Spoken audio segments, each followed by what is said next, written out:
नमस्कार, मेरा नाम अभय कुमार है और अभी मैं झारखंड के उसी ज़िले में, उसी दुमका ज़िले में हूँ जहाँ पर एक लड़की को जिंदा जला दिया गया। कसूर सिर्फ इतना था कि उसने मना कर दिया एक लड़के को और वह लड़के का नाम था शाहरुख। आपको पता है इस तरह की पूरे देश में एक दिन में कितनी घटनाएं होती है? अनेकों घटनाएं होती है, लेकिन उसमें से एक दो घटनाओं के बारे में लोगों को जानकारी मिल पाती है।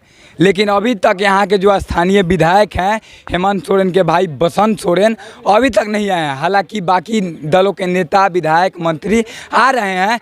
यही नेता विधायक मंत्री अगर पहले आ जाते, पहले यही जो पुलिस बल तैनात है यहाँ पर हज़ारों की संख्या में, अभी आपको बता दूं कि हज़ारों की संख्या में पैदल मार्च निकाला जा रहा है सेना की तरफ से, पुलिस के तरफ से, झारखंड पुलिस की तरफ से। लेकिन यही सेना का एक एक जवान अगर एक एक गांव में लगा दिया जाए, यही पुलिस का जवान एक एक गांव में लगा दिया जाए तो यह घटनाएं नहीं होंगी और प्रशासन का डर होगा।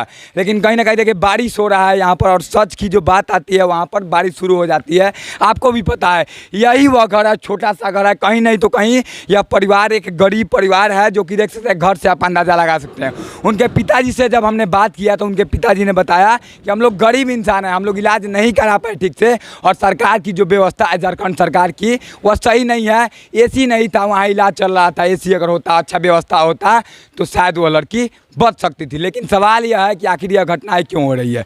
सरकार एक तरफ कहती है कि बेटी पढ़ाओ बेटी बचाओ, लेकिन एक तरफ बेटियों को जला दिया जाता है। अभी हमारे उनके परिवार के कुछ सदस्य, कौन है आप उस लड़की के? फूफा जी हैं। फूफा जी हैं। आपको कब जानकारी मिली कि लड़की को जला दिया गया?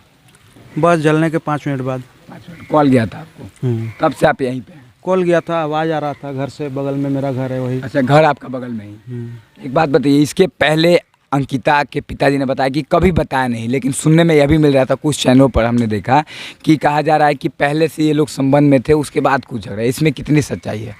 देखिए, ऐसा तो कुछ बात नहीं था। अगर पहले से कुछ बात भी होगा तो लड़की हम लोग को आज तक कभी कुछ बोली नहीं कि छोटा मोटा घर में क्यों बताया जाए। कभी एक बार हम लोग को पता भी चला तो उसका भाई को, उसका मामा को बुला के समझाया गया तो उसका मामा लोग बोला कि जाने दिए, छोटा मोटा बात है, इसको आपस में ही सलटा लेने से अच्छा है। सो लड़की का बात है, सो पुलिस केस में कहा है डाला जाए, इसको एगो मौका दिया जाए संभलने का। मतलब इसके पहले कहीं ना कहीं यह खबर आपके पास थी, आप लोगों को पता था कि यह परेशान कर रहा है? बहुत पहले जब भी हुआ था? मरने से 5-6 दिन पहले। अच्छा, 5-6 दिन पहले का बात है। तब उसके भाई ने कहा था कि छोड़ दीजिए, माफ़ कर दीजिए। और शायद मुझे लगता है कि उसी माफ़ी के वजह से आपकी बच्ची की जान चली। अगर उस समय आप लोग एक्टिव हो गए होते और दरिंदे को उसी समय जेल भिजवा दिया गया होता तब उस तरह की घटनाएं नहीं घटित होती। एक तरफ सरकार कहती है कि बेटी को पढ़ाइए, बेटी को बचाइए, लेकिन इस तरह की एक घटना है जो कि उजागर हो गया, लेकिन ऐसे ऐसे हज़ारों घटनाएं होती है। एक बात बताइए, इसको फांसी भी अगर दे दिया जाता है तो क्या उससे कुछ हो सकता है? क्या कम है? फांसी भी हो जाए तो इसका सज़ा कम है। एक ऐसा कानून लाना चाहिए सरकार को, मुझे जहाँ तक लगता है पर्सनली, जहाँ पर उसको ऐसा सज़ा दिया जाए कि करने से पहले कम से कम 100 बार सोचे, रूह कांपने लगे उसका, और करने से पहले वह अपने कदम खींच ले। आने वाला समय में कोई भी लड़का इस कर्म को करने से पहले 10 बार सोचे कि इसका अंजाम क्या होगा। फांसी मुझे लगता है एक मामूली सी सज़ा है जो कि उस दुनिया से वह चला जाएगा, लेकिन जो तरफ की एक लड़की मरी है, उस लड़की के तरफ के मरने के पीछे की कहानी है एक दरिंदा जो कि बगल में रहता है। क्या बोला जाए, क्या बात किया जाए परिवार वालों से? लेकिन कहीं ना कहीं बहुत ही शर्मनाक घटना है। और बगल के पड़ोसी हैं, उनके चाचा हैं लगते हैं। क्या नाम है आपका? अनिश चौधरी नाम है मेरा। लड़की को जानते थे आप? हाँ, जानते। कैसी लड़की थी अंकिता? लड़की तो बहुत अच्छी थी। अच्छी थी। किस क्लास में थी अभी अंकिता? ये शायद इंटर में थी। इंटर में थी जी। अच्छा, पढ़ाई करने रेगुलर जाती थी वो? रेगुलर जाती थी, घर में भी रहती थी। अच्छा, लड़के के बारे में आपको जानकारी है कि नहीं? पहचानते हैं कि नहीं लड़के को? लड़के को हम पहचानते तो ऐसे फेस से, लेकिन क्या नाम था, क्या है, ये सब तो हमको नहीं मालूम। उसके बिहेवियर के बारे में आपको जानकारी नहीं है लड़के की? नहीं, लड़के के बारे में जानकारी नहीं है। एक बात बताइए कि आज एक लड़की के साथ हुआ है, हो सकता है कल किसी और की बेटी के साथ हो जाए, कल तीसरे की बेटी के साथ हो जाए। इसके लिए आखिर क्या किया जाए आपकी नज़र से कि ऐसी घटनाएं बंद हो जाए, कम हो जाए? बंद तो नहीं हो सकती है। इसके लिए तो अब पूरा जनता तो बोली दुरुस्त किया जाए। ऐसे दरिंदों को ऐसा सज़ा मिलना चाहिए कि आने वाला समय में कोई भी ऐसा कांड करने से पहले 10 बार सोचे। अच्छा, आपके घर के अगल बगल हज़ारों से ज़्यादा पुलिस बल को तैनात किया गया, अगर यही पुलिस बल एक एक गांव में एक लगा दिया जाए तो मुझे जहाँ तक लगता है ये घटनाएं बहुत कम हो जाएगा। हाँ सर। लेकिन सरकार को मैं बार बार इसीलिए गलत ठहराता हूँ क्योंकि सरकार की नीतियाँ गलत हैं। पहले नहीं भेजा जाएगा, पहले पैसा खर्चा नहीं किया जाएगा इन सब मुद्दों पर। आज जब घटनाएं हो जा रही हैं 10 लाख 15 लाख क्या करेगा वो परिवार पैसे का जब एक व्यक्ति खो देगा अपने? क्या करेगा सर? उसका पैसा से उसका मौत का भरपाई तो नहीं कर सकता, कभी नहीं हो सकता है। अब जब सरकार देगा तो वही पैसा को संतावना के रूप में देख के उसको।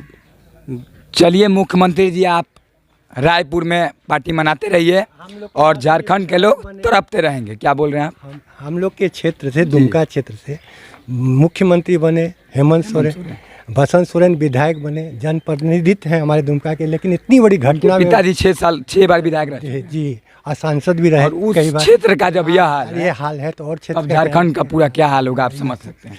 आप लोग समझदार हैं, समझ सकते हैं। बस मैं आखिर में यही चाहूँगा इस दरिंदे को जल्द से जल्द, जितना जल्द हो सके सजा हो। सजा तो होगी लेकिन देर ना हो, यही मेरी मांग है। क्या चाहते हैं बताइए? क्या चाहते हैं आप? क्या सजा होनी चाहिए उनको?